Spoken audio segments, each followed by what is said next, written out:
अस्सलामु अलैकुम वरहमतुल्लाहि वबरकातुहू। मेरा ये 7वां खिताब है आवाम से और हुकूमत से और अहबाब इख्तियार वगैरह जो भी।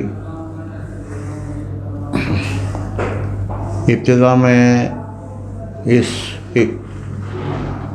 इल्तिजा के साथ करूँगा इमरान खान साहब के साथ कि जनाब वाला आप 57 मुसलमान ममालिक के सरदार मुल्क के प्राइम मिनिस्टर हैं। दुनिया की 5वीं या 7वीं सबसे बड़ी आबादी के आप हुक्मरान हैं। मुझे ताज्जुब है इतने मसाइब और मशाकिल के होते हुए आपको इतना वक्त कैसे मिल जाता है कि आप राउंड द क्लॉक अपोजिशन के ताल्लुक़ से गुफ्तगू में और ज़हनी तौर पर मशगूल रहते हैं। दूसरे मेरी दरख्वास्त अपोजिशन से है, अपोजिशन की तमाम पार्टियां और मज़ीद और शामिल होने वाले लोग, जमात इस्लामी, मेरी आप सबसे ये इस्तदा है कि आप मुल्क के 70% GDP को कंट्रीब्यूट करने वाली आबादी की नुमाइंदगी करते हैं। आपको सड़कों पे आने की क्या ज़रूरत है? आप आंखों में आंखें डाल के इदारों से, अदालतों से और हुकूमत से क्यों नहीं बात करते? जो आपकी स्ट्रेंथ है उसकी सही नुमाइंदगी क्यों नहीं करते आप? और मुल्क को खुलफुशार से और माशी बदहाली से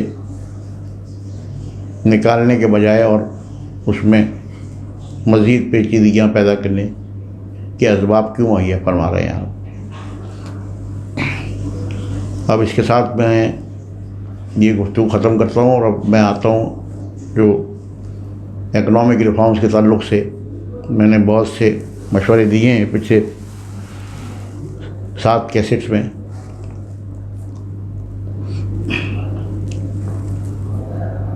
तो एक पुरानी जो बातें मैंने की हैं उसमें मैंने टैक्सेशन के निज़ाम के बारे में बात की है, एसेट्स बियॉन्ड मीन्स के बारे में बात की है, इफ़ाम और तफ़हीम और मिलजुल कर काम करने के बारे में बात की है, दुनिया के ममालिक से जुड़कर और मिलकर और अच्छे ताल्लुक़ात और अच्छी अंडरस्टैंडिंग के साथ रहने और काम करने की मैंने तलक़ीन की है। तो उसी तसलसल में ये मेरी एक और भी दरख्वास्त होगी कि हम RCD को रिवाइव करें, उसमें मज़ीद ममालिक को शामिल करें और आपस में तिजारती मामलात में और लेन देन में कुछ इजाफ़ा करें। उसके बाद मेरी आर्मी चीफ साहब से ये दरख्वास्त होगी कि दौलत से मालामाल इलाका जिसे हम बलूचिस्तान कहते हैं, GHQ को वहाँ ले जाएं आप। पाकिस्तान के जो बिल्डर्स हैं उनसे मेरी दरख्वास्त होगी कि वो रेंट टू ओन बेसिस पर एक GHQ का ऐसा शानदार किला वहाँ तैयार करें जो रेंट टू ओन बेसिस पर हुकूमत को दिया जा सके और वहाँ रहते हुए वहाँ की अमन व अमान और माशी सूरत हाल को चीफ साहब करीब से सुपरवाइज़ करें और इस्लामाबाद की सियासतों से और इस्लामाबाद की हमा वक्त की मसरूफियात से फारिग होकर बलूचिस्तान पर तवज्जो दें।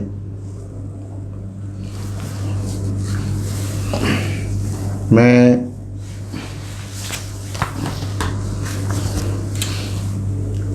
माशी सूरत हाल के सिलसिले में मेरी अव्वली तरजीह ये होगी कि हम US डॉलर के पैरिटी रेट की तरफ तवज्जो दें।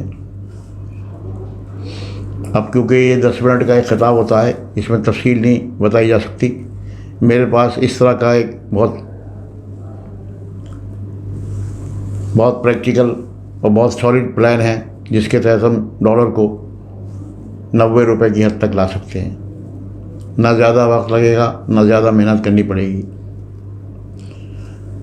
और डॉलर के 90 रुपये पर आते ही हमारे यहाँ खुद ब खुद चीज़ों की कीमतें मुनासिब हो जाएंगी।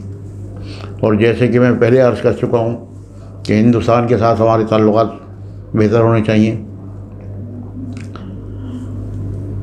और तिजारी ताल्लुकात हमारे इस्तवार होने चाहिए।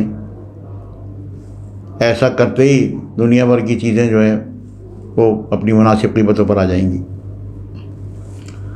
और 22 करोड़ आवाम पर जो एक मुसीबत और एक अज़ाब कीमतों का है वो किसी हद तक कम हो जाएगा।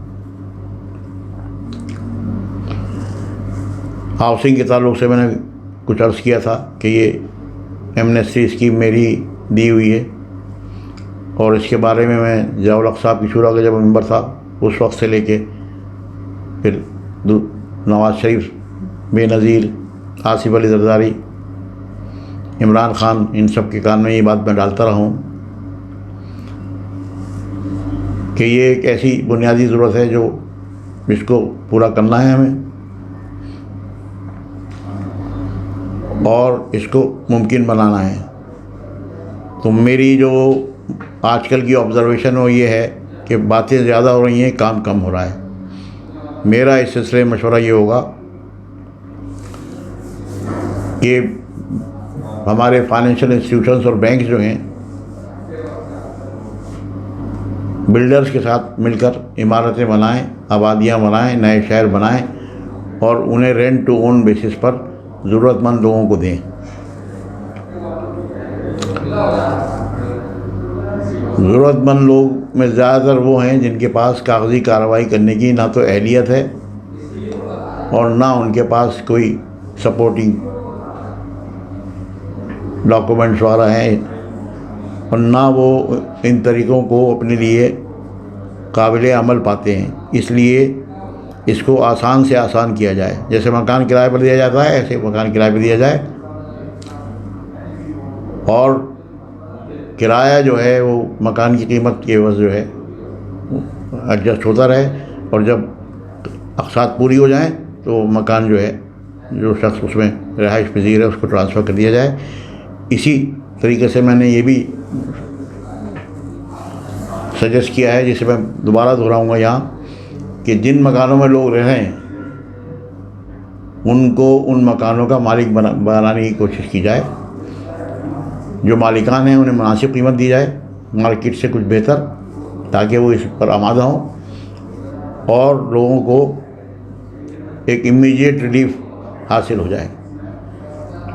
जो मौजूदा मालिकान हैं जिन्होंने अपने मकान किराए पर दिए हुए हैं, उनको जब पैसे मिले तो वो उससे बेहतर कोई अपने लिए प्रॉपर्टी ले लें नए प्रोजेक्ट्स पे, उनके लिए भी बेहतर हो जाएगा, और जो लोग रह रहे हैं जिन मकानों में उनके लिए बेहतर हो जाएगा। वो किराया जो है उनका इंस्टॉलमेंट बनकर उनके हिसाब में जमा होता रहेगा।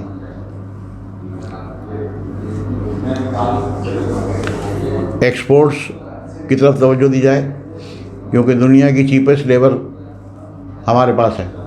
एक्सपोर्ट की तरफ तवज्जो दें, लेबर इंटेंसिव इंडस्ट्रीज लगाएं, और इस एडवांटेज को अपने फेवर में इस्तेमाल करें। और जो फॉरेन मिशंस हैं, पाकिस्तान की फॉरेन मिशंस, उसमें जो कमर्शियल ऑफिसेस हैं, उनको क्वांटिटेटिव टारगेट्स दिए जाएं। एक्सपोर्ट के ताल्लुक़ से उन चीज़ों को पैदा किया जाए जिन चीज़ों की रिक्वायरमेंट ऑलरेडी एग्जिस्ट करती है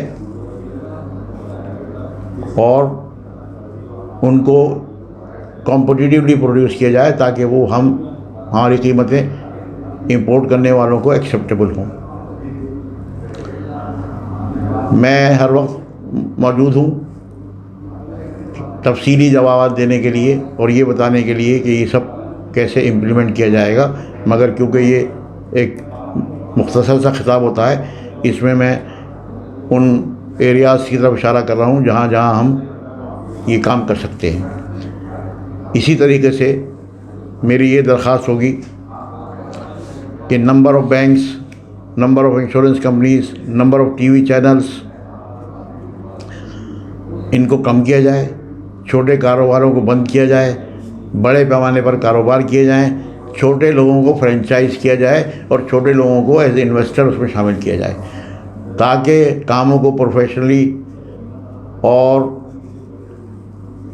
ज़्यादा ऑर्गेनाइज तरीके से किया जा सके और उन्हें कॉम्पिटिटिव बनाया जा सके।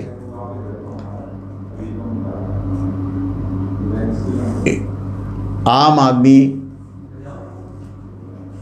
जिसके पास थोड़ा सरमाया है उसको सरमायाकारी की सहूलतें दी जाएं। उन इंडस्ट्रीज़ में, उन बिजनेसेस में जिनमें अच्छी रिटर्न है और जिनमें मज़ीद